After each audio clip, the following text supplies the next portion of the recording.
Bronzeville.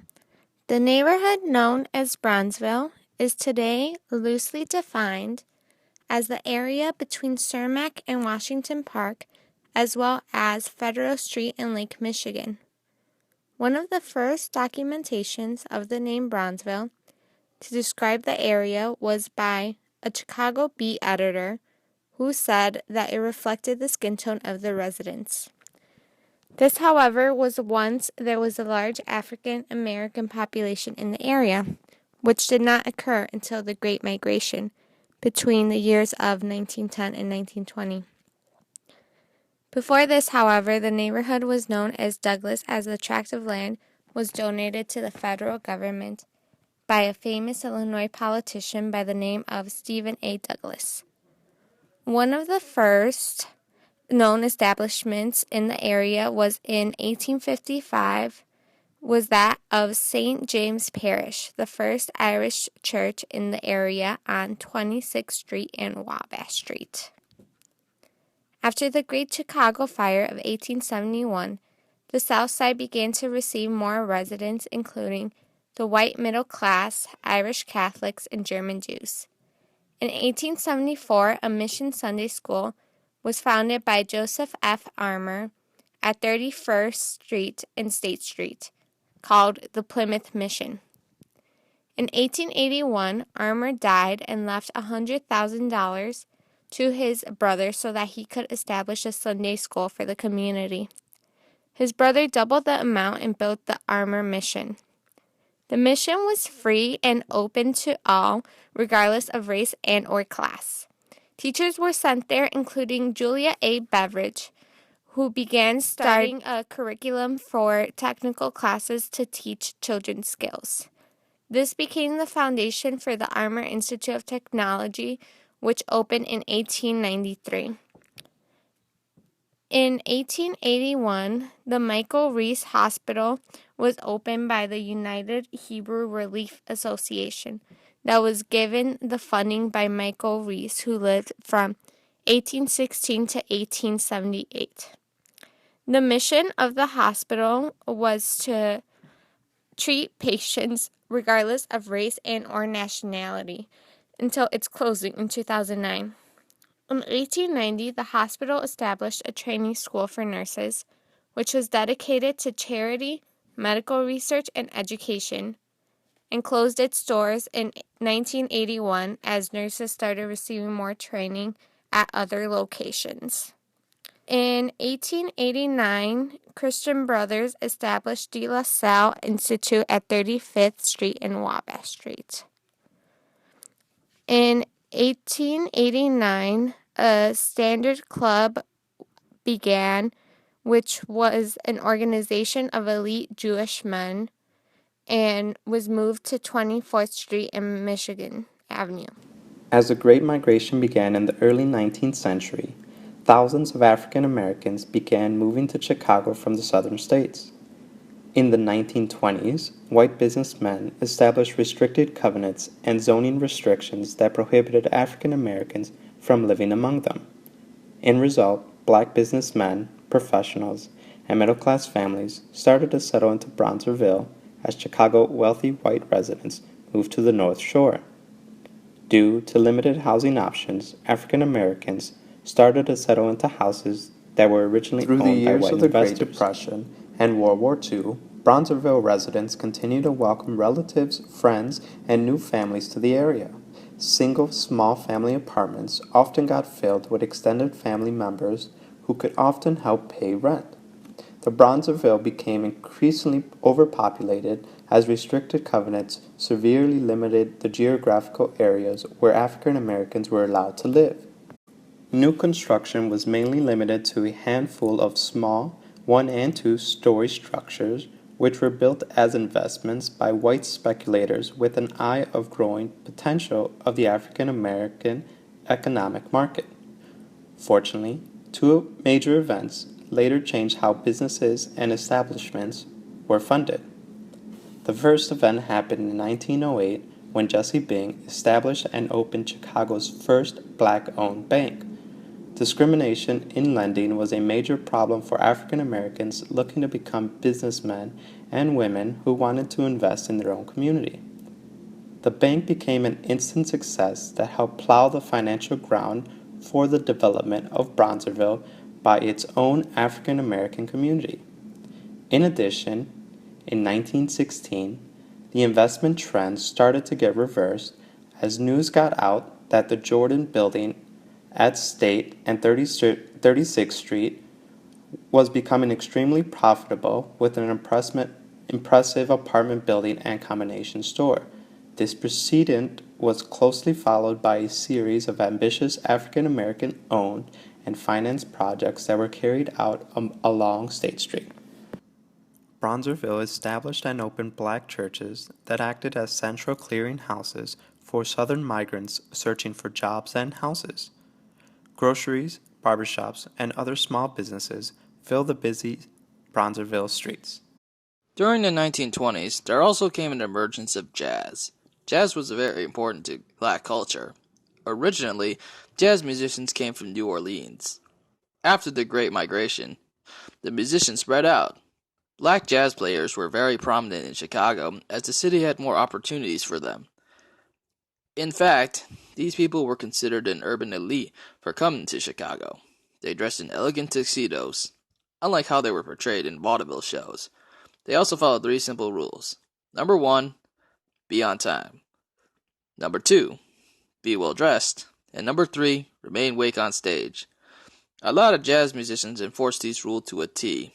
In fact, one such musician, Earl Hines, regarded this third rule in high regards. That is, if his players were late, they would be fined $5 per minute they were late by.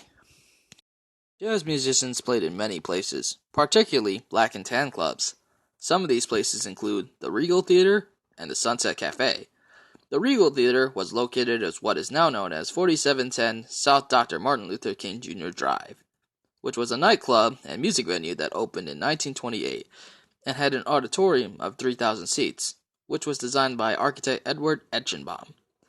The Sunset Cafe was located at 315 East 35th Street, which was originally an automobile garage. Then it turned into a black and tan club.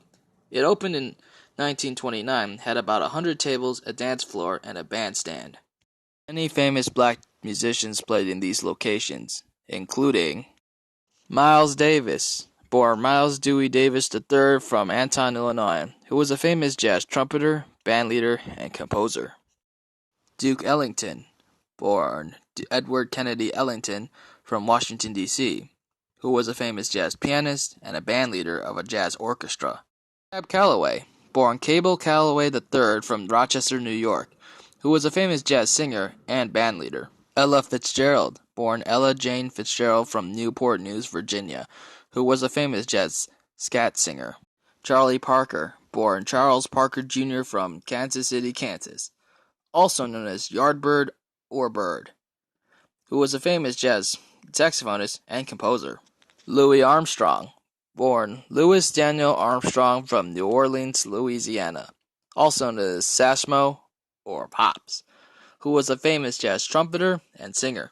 Louis Armstrong's manager, Joe Glasser, managed the Sunset Cafe back in the cafe's earlier years.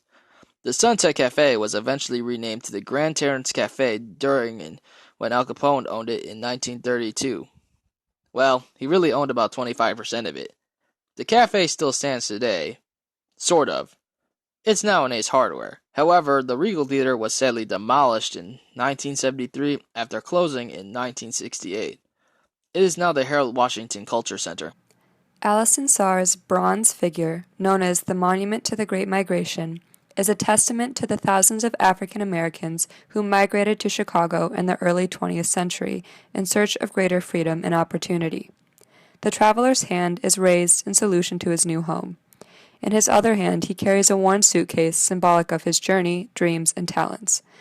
The bollards surrounding the monument are also suitcases that are textured with a pattern derived from the tin ceilings of the era. The figure is oriented to the north, symbolizing the traveler's destination. Bronzeville also holds the tomb of Stephen Douglas. U.S. Senator Douglas's powerful debates with Abraham Lincoln helped crystallize national policy on slavery. He was also an important Chicago land speculator and civic leader.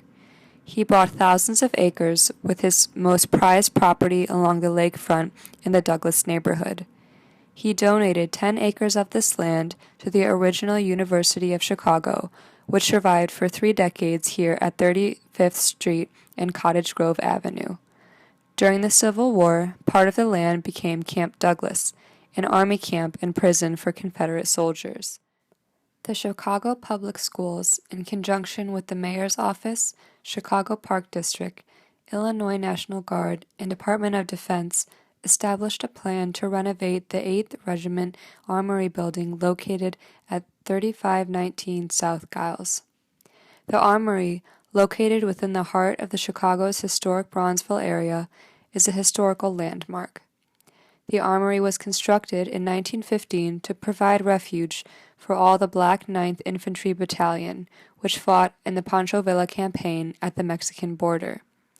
It was later reorganized as the 8th Infantry and was comprised of all black officers and soldiers from the state of Illinois, which fought in France during World War I. The purpose of the Bronzeville project is to establish a world-class urban military academy in the historic 8th Regiment Armory that would serve students from all areas of Chicago. The academy is the site of National African American Military Museum, which will display artifacts and memorabilia of all black commanded Fighting 8 Illinois National Guard Regiment. Started in 1998, the Harold Washington Cultural Center is also located in the Bronzeville area of Chicago's South Side. The building is a state-of-the-art 42,000 square feet performing arts and education facility. The facility was built as part of the revitalization efforts of the Grand Boulevard neighborhood. The Harold Washington Cultural Center offers the community a wide range of educational programs and services in the sphere of arts and entertainment, from business and performing management, digital recording and production, to classical music instruction, marketing, development, and distribution. It helps Chicago's youth explore all aspects of career opportunities in the arts and entertainment industry. One of the most famous landmarks of Chicago's African American community, called the Victory Monument, was hoisted after a lengthy campaign led by the Chicago Defender. African American soldiers formed the 8th Regiment of the Illinois National Guard, which became the 370th Infantry of the 93rd Division upon the start of World War I. The unit saw action in France as the last regiment pursuing retreating German forces in A. Marl region just before the war ended. This Bronzeville Chicago Youth Center facility hosts what is perhaps the preeminent collection of public community art in the city. In 1991, encouraged by the Oaklands Project, the center began transforming 3 vacant lots south of its buildings into a sculpture park, playground, and community garden.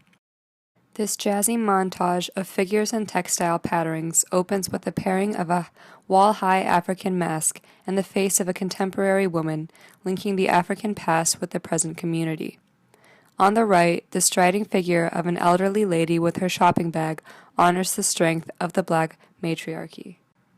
The Great Migration, crafted in 1995, is a 2,700 square foot historical narrative documenting the migration of African Americans from the South to Chicago after World War II.